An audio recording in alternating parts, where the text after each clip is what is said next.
Shalom saudaraku, puji Tuhan. Kita jumpa lagi di Mezbah Doa Pagi yang luar biasa pada pagi hari ini. Kita sangat diberkati semalam lewat Miracle Net. Kita sangat diurapi, diberkati lewat firman-Nya, puji-pujiannya, dan khususnya pengurapan dari Tuhan. Pagi ini selamat pagi, shalom yang ada di Jakarta, yang ada di Jogja, yang ada di Bali, yang ada di Semarang, Cilacap, Bandung, dan banyak sekali kota-kota yang saat ini bersatu di Mezbah Doa Pagi. Shalom. Pada saat ini pertama saya bersama tim Mezbah Doa Pagi mengucapkan sama-sama saudaraku semuanya untuk Bapak rohani kita yang hari ini adalah hari jadinya saudaraku. Selamat berulang tahun Bapak rohani kita, Bapak Gembala Sidang Pendeta Obadjah Tanto Setiawan. Usia 70 tahun adalah sudah melampaui masuk ke usia emas. Kita semua berdoa untuk Bapak selalu diberikan sehat, sukses, dan sampai melayani Tuhan sampai putih rambutnya. Selalu dibela, dipelihara Tuhan. Haleluya. Shalom saudaraku, kita mau sama-sama menyembah Tuhan. Kita mau memuji Tuhan terlebih dahulu. Kita mau masuk dalam hadirat Tuhan. Kita sama-sama satukan hati. Kita sembah Dia. Kita masuk dalam hadirat Tuhan sama-sama. Mari saudaraku sama-sama kita sembah Dia.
Jauh dari kasih-Mu Tuhan.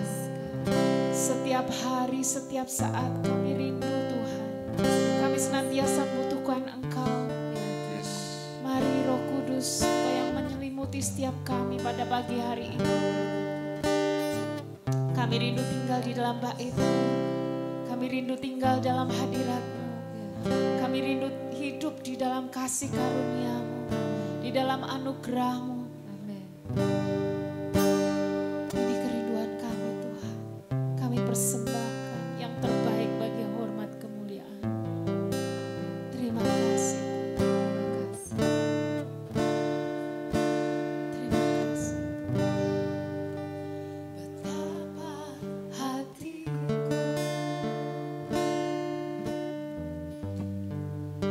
berterima kasih Yesus.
Sebab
waktu yang indah pagi hari ini kami boleh bersekutu dengan Engkau.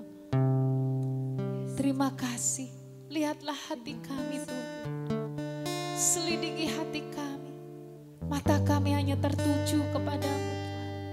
Tidak ada motivasi lain selain Engkau saja Tuhan.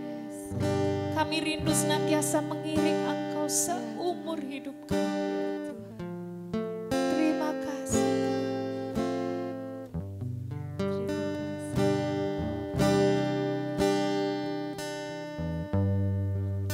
Selidiki aku,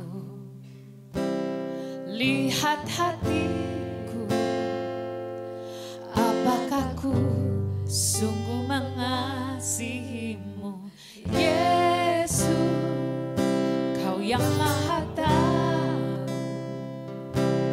dan menilai hidupku, tak ada yang tersembunyi bagimu. Selidiki aku, selidiki aku, lihat hatiku, apakah ku sungguh mengasihimu, Yesus.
kamulah bangsa yang terpilih, imamat yang rajani, bangsa yang kudus, umat kepunyaan Allah sendiri, supaya kamu memberitakan perbuatan-perbuatannya yang besar dari Dia, yang telah memanggil kamu keluar dari kegelapan kepada terangnya yang ajaib.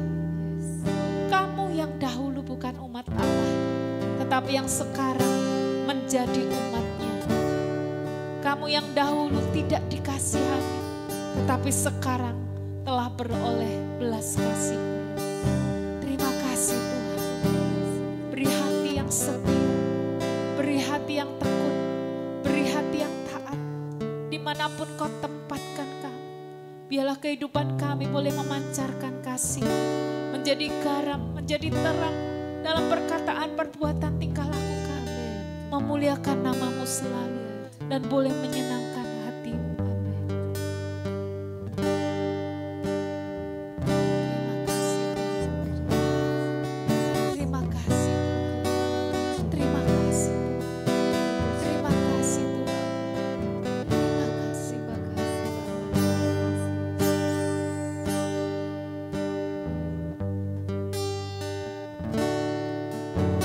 seperti wanita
Ini yang menjadi doa kami Tuhan pagi ini.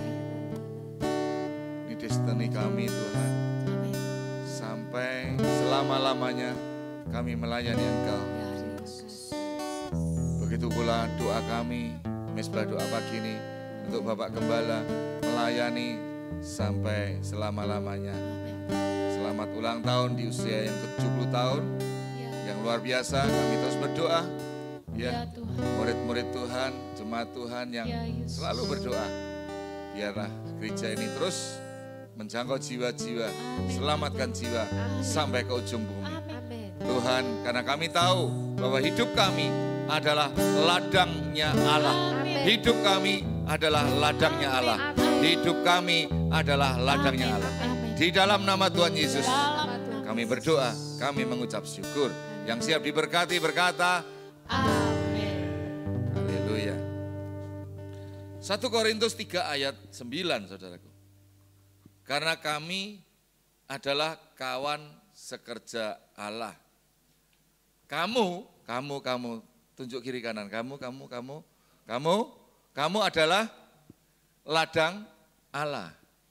Yang setuju berkata amin. Kamu adalah ladang Allah. Bangunan Allah. Orang Kristen memiliki banyak sekali ya julukan, banyak sekali status atau sebutan. Ya, mungkin ada yang disebut hamba Tuhan, ada yang disebut sahabat Tuhan, mempelainya Tuhan, pasukannya Tuhan, orang percaya, orang kudus, ada yang disebut tubuh Kristus, ada yang nyebut lagi ladangnya Allah. Nah, kadang-kadang kita tidak terpikir tentang status ini, saudaraku. Kenapa kok saudara dan saya disebut bahwa hidup saudara dan saya ini adalah ladangnya Allah. Nah, saudaraku, kenapa Tuhan menyebut kita sebagai ladangnya Allah? Sederhana sekali, saudaraku. Di dalam hidup kita ini Tuhan sudah menanamkan potensi-potensi. Tuhan sudah menanamkan sumber daya yang hebat di dalam tubuh saudara dan saya. Saudara sadar tidak sadar, saudara yang ada di online maupun onsite, saudara mari pagi ini Tuhan ingatkan bahwa saudara dan saya, Tuhan mau saudara ini disebut sebagai ladang Allah karena saudara dan saya sudah ditanamkan sumber daya yang hebat sekali. Saudara dan saya sudah ditanamkan potensi-potensi kekuatan yang luar biasa. Jadi manusianya sama, saudaraku. Kenapa yang satu bisa jadi pemimpin luar biasa? Kenapa bisa jadi direktur? Kenapa yang satu bisa jadi hamba Tuhan? Kenapa yang satu ya panggilannya bisa menjadi pejabat? Yang satu bisa memimpin satu organisasi, institusi, lembaga. Mungkin yang satu lagi bisa sebagai profesional. Tapi yang pasti semuanya sama.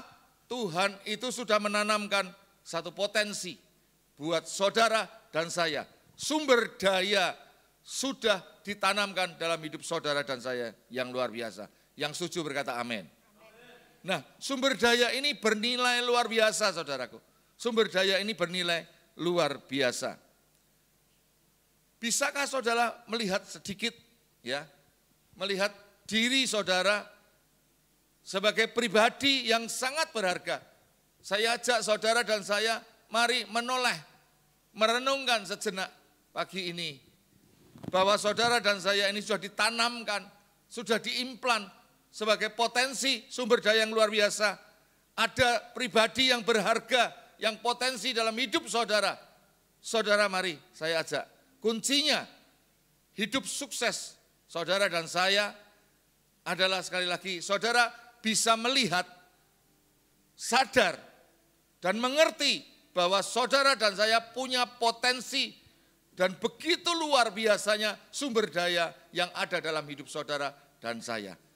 Kuncinya saudara bisa melihat, memahami, dan mengerti bahwa Tuhan sudah menanamkan. Haleluya. Ini saudaraku luar biasa. Jadi persoalannya kalau saudara gagal melihat, ini salah satu penyebabnya belum bisa ngalami terobosan-terobosan. Kalau saudara belum bisa melihat bahwa pribadi saudara itu adalah pribadi yang hebat, pribadi yang potensi luar biasa, saudara orang hebat, saudara orang bisa, saudara orang mampu, dan saudara diciptakan orang yang luar biasa. Kalau saudara belum bisa, saudara juga belum bisa ngalami terobosan. Karena sekali lagi iblis pun datang diciptakan untuk mencuri, membunuh, membinasakan. Semua ya selalu yang ada di dalam ingatan pikiran kita tiap hari kita selalu disodorkan seperti itu.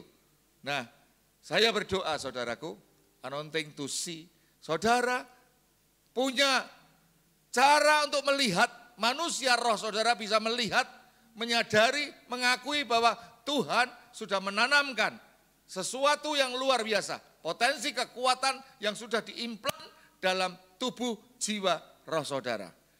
Saudara, pada prinsipnya Tuhan mau saudaraku ladang Allah atau hidup saudara dan saya menghasilkan buah-buah yang baik. Pada prinsipnya ini saudaraku, Tuhan mau, sekali lagi, Tuhan mau hidup saudara dan saya menghasilkan hasil yang berbuah baik dan terus berbuah, terus berbuah, terus berbuah sampai akhir hidup kita. Yang setuju berkata amin. Nah, ini saudaraku, kita lihat dulu Yesaya 5 ayat 1 sampai yang kedua. Aku hendak menyanyikan nyanyian tentang kekasihku, nyanyian kekasihku tentang pohon anggur. Kekasihku itu mempunyai kebun anggur di lereng bukit yang subur. Ia mencangkulnya dan membuang batu-batunya, menanamkannya dengan pokok anggur pilihan. Ia mendirikan sebuah menara jaga di tengah-tengahnya dan menggali lubang tempat memeras anggur, lalu dinantinya supaya kebun itu menghasilkan buah anggur yang baik, tetapi yang dihasilkannya ialah buah anggur yang masam. Nah saudaraku yang dikasihi Tuhan, satu pertanyaan buat kita semua, kalau saudara punya tanah, kalau saudara punya ya ladang, sekali lagi, maukah saudara ladang itu menguntungkan atau merugikan saudara? Ini satu pertanyaan. Mari saudaraku yang ada di online, yang ada di onsite, kalau saudara punya ladang, punya tanah, punya aset, punya ruko, punya toko, ya, punya apa saja yang saudara miliki. Jika tanah itu mangkrak, terbengkalai, apakah saudara lebih suka? Atau saudara punya aset yang sudah saudara miliki, itu saudara menghasilkan produktivitas, keuntungan yang berlipat ganda. Atau digarap, dikerjakan dengan sungguh-sungguh. Atau digarap kerjasama dengan orang sungguh-sungguh. Contoh seumpama saudara punya tempat, ya mungkin kelihatannya tidak berfungsi. Tapi kalau saudara garap sungguh-sungguh, tempat itu, tanah itu dikerjakan, tiba-tiba bisa dipakai untuk resto, tiba-tiba dipakai untuk toko, dipakai untuk pekerjaan yang lain, untuk gudang dan sebagainya. Nah, kalau sekali lagi saudara bisa melihat ladang itu adalah satu tempat yang potensi yang menguntungkan kalau digarap, kalau dikerjakan, kalau saudara menyadari ladang itu sekali lagi itu berguna dan itu potensi besar. Nah, ini saudaraku, kalau saudara bisa melihat Tuhan mau kita menggarap ladangnya Tuhan. Tuhan mau ladangnya Tuhan tuh, kita semua ini kan ladangnya Tuhan. Tuhan mau ya hidup saudara dan hidup saya mulai tahun ini, mulai saat ini, mari kita cek ladang kita ini digarap sungguh-sungguh, ya digarap produktivitas atau tidak, atau dibiarkan mangkrak, atau diizinkan rusak, ya dicuri oleh iblis, ya terus isinya ya kotor-kotor pikiran kita, semua hati kita isinya hal-hal yang membuat ngenes, berdedek, ya nelongso. Ini kan ladang semua saudaraku. Ya, tubuh jiwa roh ini kan ladangnya Tuhan yang sudah diimplan. Ini kan investasi yang luar biasa. Saudara bisa enggak sadar atau tidak bahwa saudara dan saya ini ladangnya Tuhan. Nah ini saudaraku jadi pertanyaan. Kalau kita sadar, mari kita garap, kita pelihara, ya kita atur supaya jadi produktivitas. Saudaraku, saya punya beberapa ya toko-toko ya di Jogja, di Magelang, di Temanggung, di Solo, di mana-mana. Dulunya juga tidak punya saudaraku. Tapi karena saya bisa melihat, menciptakan, saya bisa buat roti sedikit. Nah saya tidak punya apa-apa. Begitu saya tahu tempat ada di Jogja, ada ruko, saya cicil saudaraku. Saya cicil, hasilnya penjualan saya untuk bayar cicilan. Di Temanggung, di Magelang, di Jogja, di Wonogiri, dimanapun saudaraku, di kota-kota lain. Saya tidak bisa mampu untuk membeli. Caranya saya bisa melihat ini potensi besar. Di mana-mana saya bisa berjualan roti dan hasil keuntungannya bisa untuk nyicil, saudara. Nah di sini saudaraku hasilnya bertumbuh, berkembang dan bisa mencukupi untuk saya. Dan saya bisa terus maju dalam pelayanan dan Tuhan pelihara hidup saya. Haleluya saudaraku.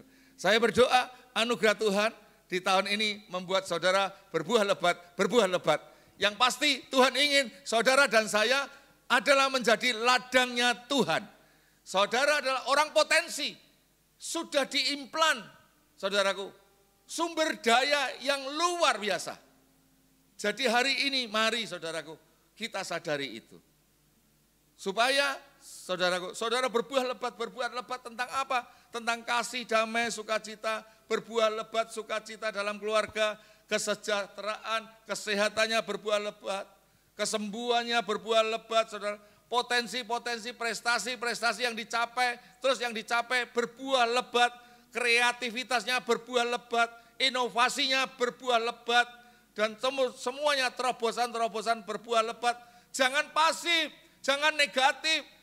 Saudaraku, jangan berdiam diri, jangan jalan berdiam tempat. Keadaan boleh berbicara. Tapi sekali lagi, saudara sadari bahwa saudara dan saya adalah potensi besar. Ada ladang Tuhan yang ditanamkan dalam hidup saudara dan hidup saya. Ada sumber daya yang luar biasa. Yang setuju berkata amin, amin, amin. Haleluya. Saudaraku, 3 prinsip menjadi ladang Allah yang berbuah lebat. Oleh karena itu saya ajak saudaraku, ya, saudara yang saat ini ya di dalam komsel, di dalam kelompok sel saudaraku. Itu salah satu adalah tempat pelatihan mengingatkan firman Tuhan. Jadi kalau kita tidak pernah ada lagi kelompok sel, tidak ada lagi komsel, tidak pernah datang, kita kehilangan tempat latihan.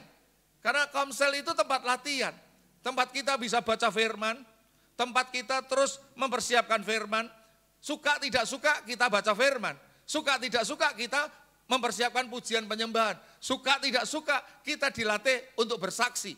Kita suka tidak suka, kita untuk sharing bersama di dalam kelompok sel. Jadi kelompok sel itu penting sekali, Bapak Ibu. Dan nantinya saudaraku bisa tahu bahwa murid-murid kita ini dibawa. Karena sekali lagi, kisah minggu ini banyak sekali bicara tentang Yusuf. Bicara tentang makanan Tuhan itu apa. Makananku adalah selamatkan jiwa-jiwa yang terhilang ini, saudaraku.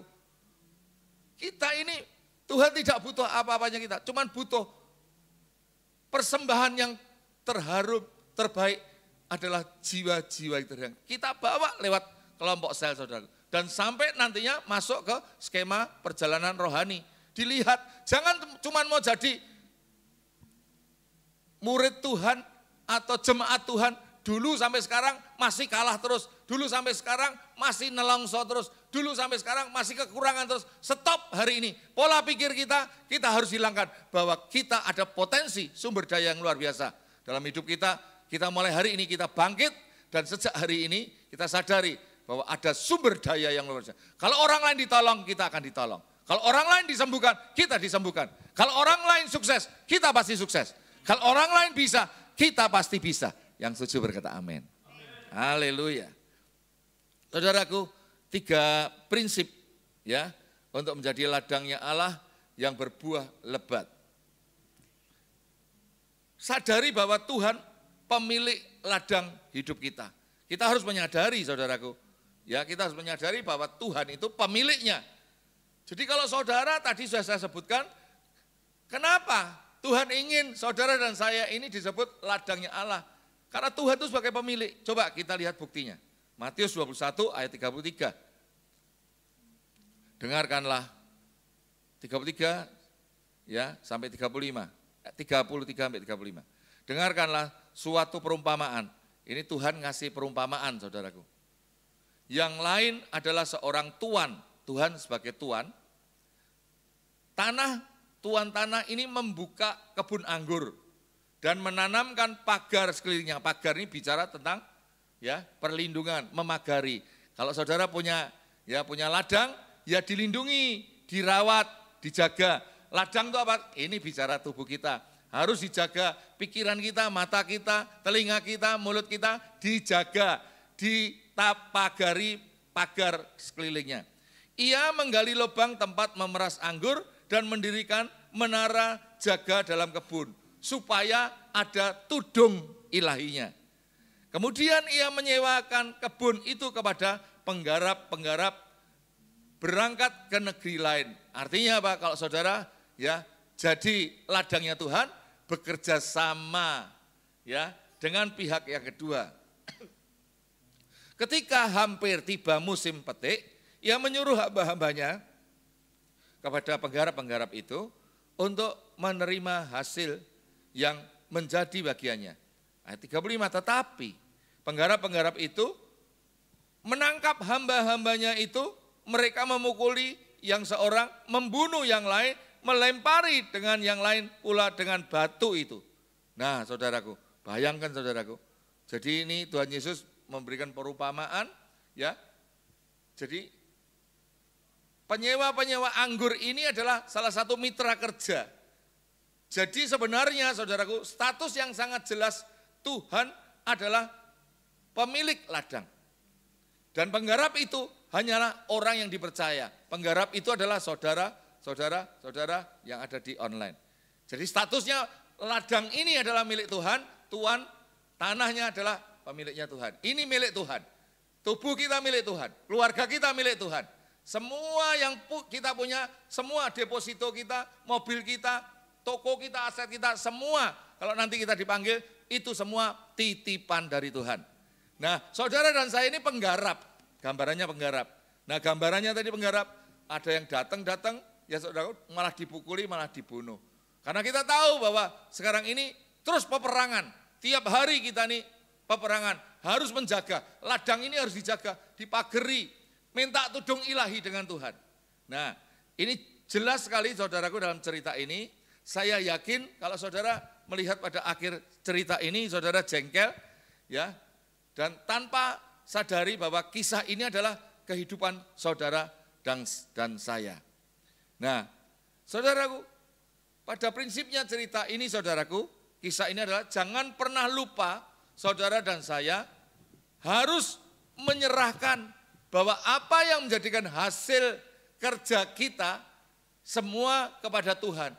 Bahwa saudara dan saya ini adalah penggarap-penggarapnya Tuhan.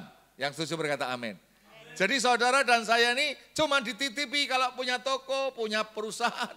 Saudara punya usaha, saudara jadi profesional. Semua itu titipan, semua itu milik Tuhan. Keluarga kita juga titipan. Ayo semua dirawat, dijaga, ya, semua di-maintain.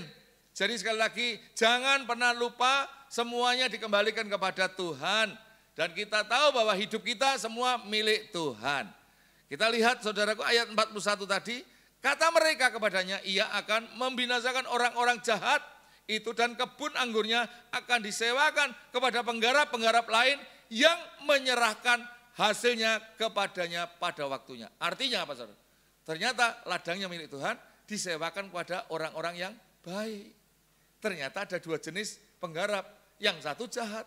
Kenapa? Tubuhnya tidak dirawat, membiarkan tubuhnya rusak, membiarkan tubuhnya diisi gosip negatif, yang nelongso, yang rusak-rusak, yang kotor-kotor. Yang satunya tidak saudaraku, sadar bahwa ini ladang ini milik Tuhan. Tubuh ini milik Tuhan.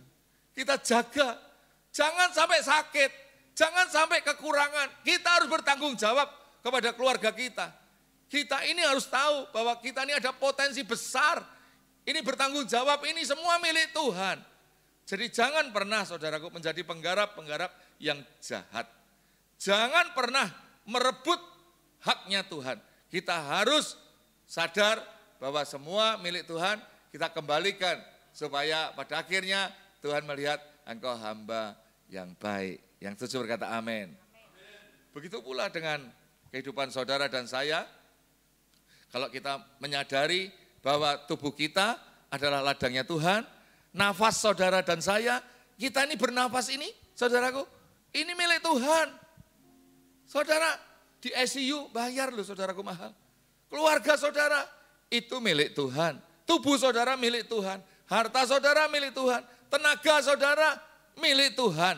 Semuanya milik Tuhan. Apa yang saudara punya 100% milik Tuhan. Jadi ini kita penting sadari. Jadi penggarap ladang, ya, jadilah penggarap ladang yang rajin. Artinya apa? Bukan yang jahat, tapi jadilah yang rajin. Kita harus mengerti saudaraku bahwa semua ladang yang baik adalah sebuah ladang yang dihasilkan dari kerja keras. Semua ladang yang dihasilkan dengan kerja keras pasti berbuah lebat dan hasilnya baik. Demikian juga saudaraku, kalau saudara ladang kita ini mulai kita jaga, kita singkirkan dari semua dosa, dari pikiran negatif, semua yang kotor-kotor, kita jaga, kita pageri, kita kasih tudung ilahi saudaraku, hidup teratur, ya, pola hidup kita teratur, makanan kita teratur, semua yang sampah-sampah kita buang semua, yang kotor-kotor kita buang, kita delete, kita kasih filter, dan semuanya akan jadi ladang yang bersih dan berbuah lebat. Yang setuju berkata amin. Amsal 24 ayat 30 sampai 31.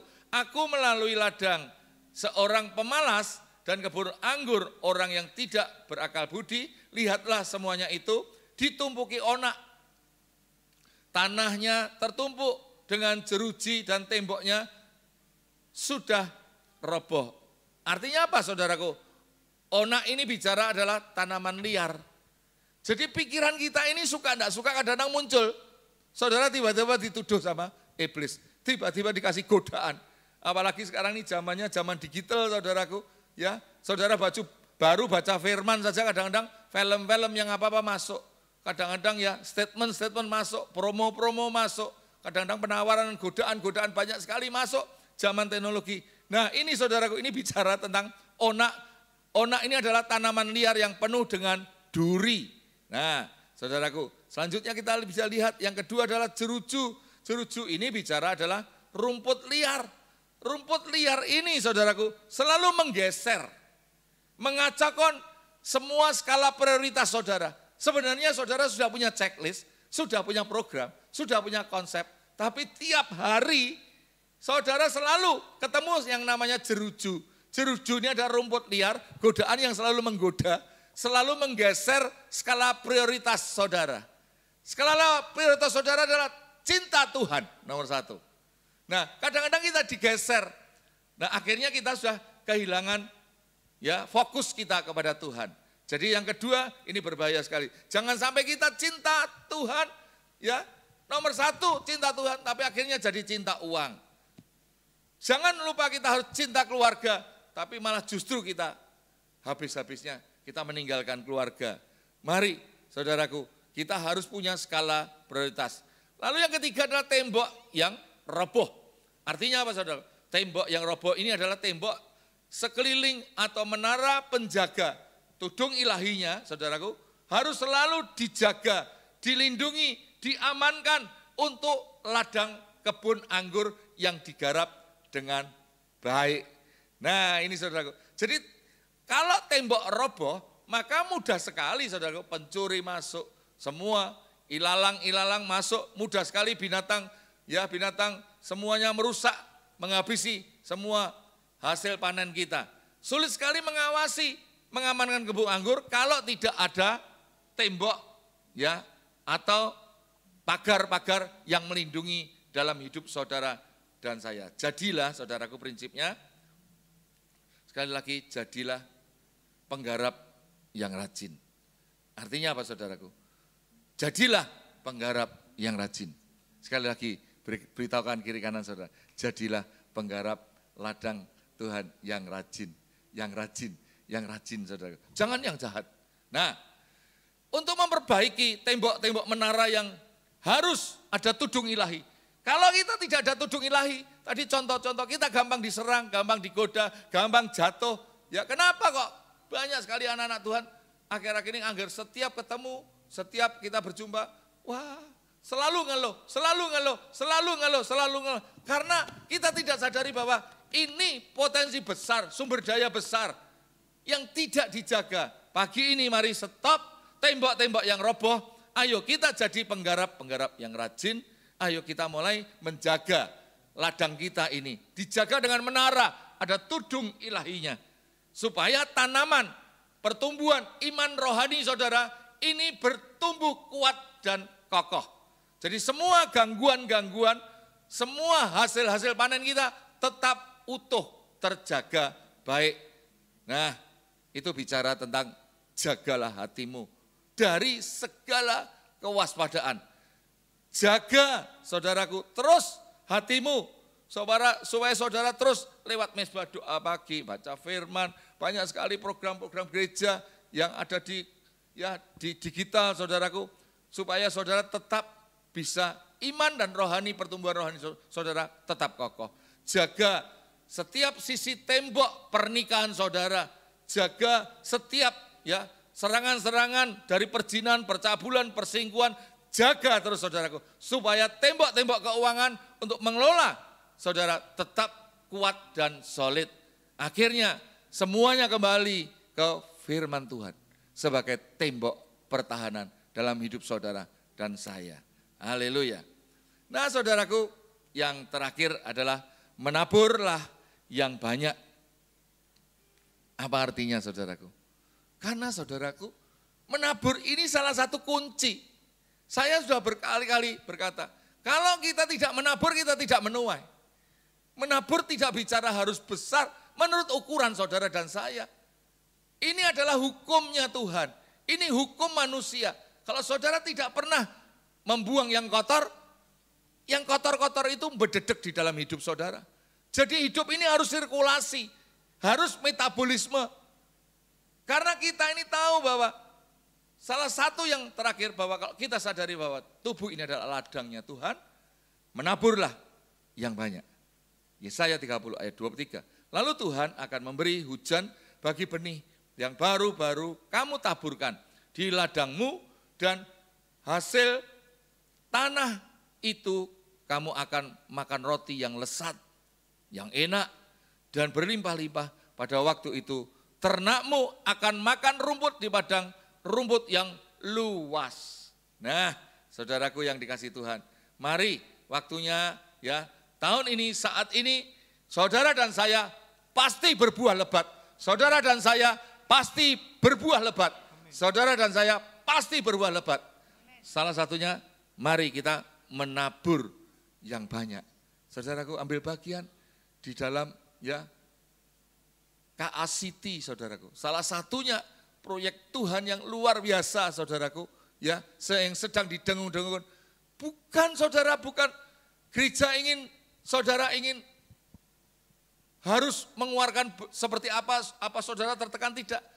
Kita dikasih kesempatan, selama kita hidup, kalau kita menabur, pasti menuai.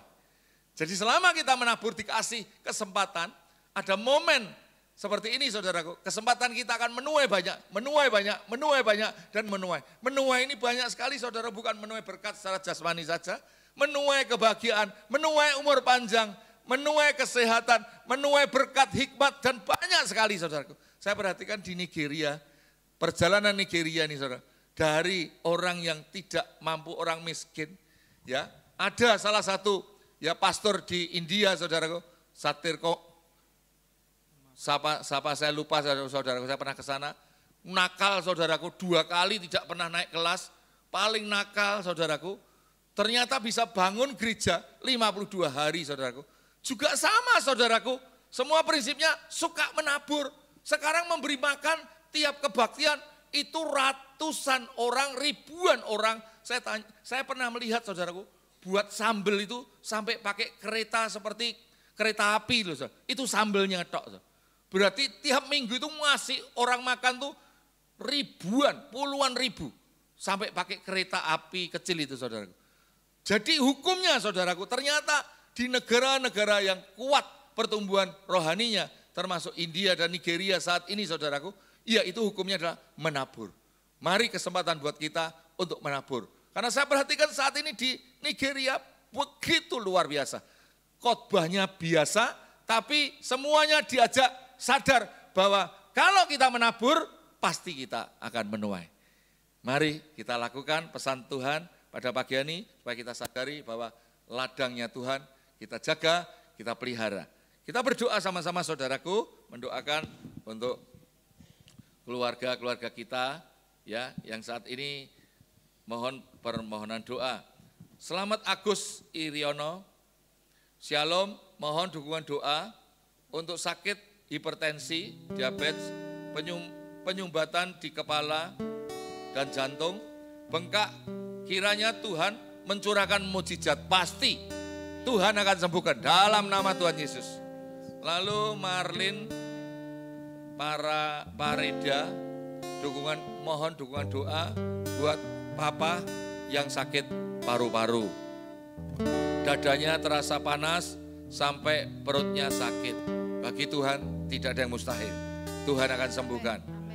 Lalu Ripka Margareta, Shalom, mohon dukungan doa untuk suami saya dibebaskan dari bebal, perselingkuhan, dibebaskan suka membukul istri, biar Tuhan yang menjamah untuk bertobat. Dalam nama Tuhan Yesus, Tuhan yang merubah semuanya yang tidak baik jadi baik.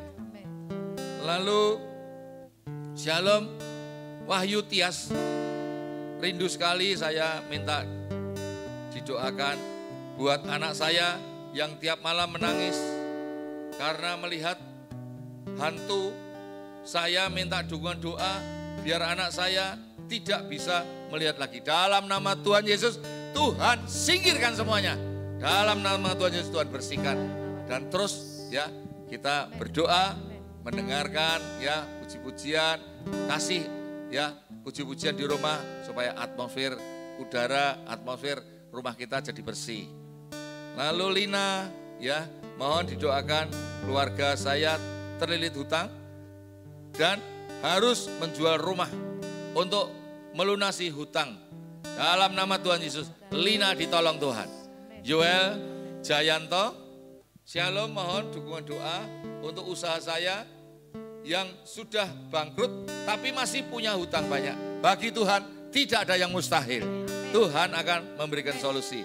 Lalu Ari Yuli, Shalom, mohon dukungan doa agar saya mendapatkan pekerjaan dengan gaji yang bisa untuk bayar hutang dan bisa menjadi berkat. Tuhan pasti pilihkan pekerjaan yang terbaik dan Tuhan punya cara. Samuel Singgi, Shalom, tolong dukung doa buat anak saya Edwin agar dipulihkan usaha kerjaan menjadi lancar kembali sehingga bisa terbayar semua hutangnya. Bagi Tuhan tidak ada yang mustahil. Tuhan punya cara memberikan semuanya masalah selesai. Lalu Pak Fafa Novena, Shalom, tolong didoakan saya sedang bergumul dalam percintaan yang sedang di ujung tanduk supaya Tuhan teguhkan harus bertahan atau berpisah. Terus berdoa disertai dengan doa puasa. Tuhan memberi hikmat dan Tuhan memberikan terang dalam hidupmu. Esther, mohon didoakan agar tahun ini saya dapat jodoh dari Tuhan. Mari kita sama-sama berdoa untuk Esther, Fafa, Samuel, Ari, Noel, ya Lina, Wahyu, Rebecca, Marlin, ya Selamat Agus. Kita sama-sama berdoa. Bapa di surga, terima kasih atas firman-Mu. Terima kasih Tuhan, kami dikenyangkan hari ini oleh firman-Mu. Dan saat ini kami berdoa Tuhan untuk saudara-saudari kami, keluarga kami, teman kami yang saat ini sakit. Sakit apapun dalam nama Tuhan Yesus, Tuhan cabut semua sampai ke akar-akarnya. Sel yang rusak diganti baru. Semua saat ini sel-sel yang mati dihidupkan kembali. Di dalam nama Tuhan Yesus, semua yang rusak diganti baru. Dalam nama Tuhan Yesus, semua yang sakit sudah disembuhkan. Saat ini Tuhan yang di ujung perceraian, kehilangan anggur manis Tuhan. Yang saat ini Tuhan diombang-ambing Tuhan. Di dalam perahu rumah tangganya, pernikahannya Tuhan. Mari Tuhan teduhkan kembali. Tuhan kirimkan anggur manis kembali. Tuhan punya cara buat kerukunan kembali, kebahagiaan kembali, sukacita kembali datang dalam rumah tangganya. Cinta mula-mula kembali terjadi dalam nama Tuhan Yesus. Diteduhkan kembali bahtera rumah tangganya. Tuhan, pada saat ini Tuhan, kami berdoa mereka yang dililit hutang, saat ini kehilangan pekerjaan. Mungkin pada saat ini usaha pekerjaannya di ujung kebangkrutan. Ekonomi resesi yang tidak baik. Kehidupan saat ini bisnisnya yang kurang baik. Tuhan punya cara. Tuhan sebagai sutradara hidup kami. Engkau sumber segala-galanya. Juga sumber keuangan. Tuhan lepaskan kami dari jeratan hutang. Semua hutang-hutang kami dilunaskan dalam nama Tuhan Yesus. Semua usaha kami dipulihkan kembali. Pekerjaan kami dipilihkan yang terbaik. Tuhan, pada saat ini Tuhan dibebaskan dari hutang-hutang kembali. Pelanggan-pelanggan dikembalikan Tuhan. Dan semua marketplace kami dikembalikan. Semua cabang kami hidup kembali. Dan Tuhan beri petunjuk hikmat supaya usaha kami kembali lancar. Dan kami menjadi orang yang sukses dan bahagia. Dalam nama Tuhan Yesus kami berdoa dan kami mengucap syukur.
Tuhan Yesus memberkati.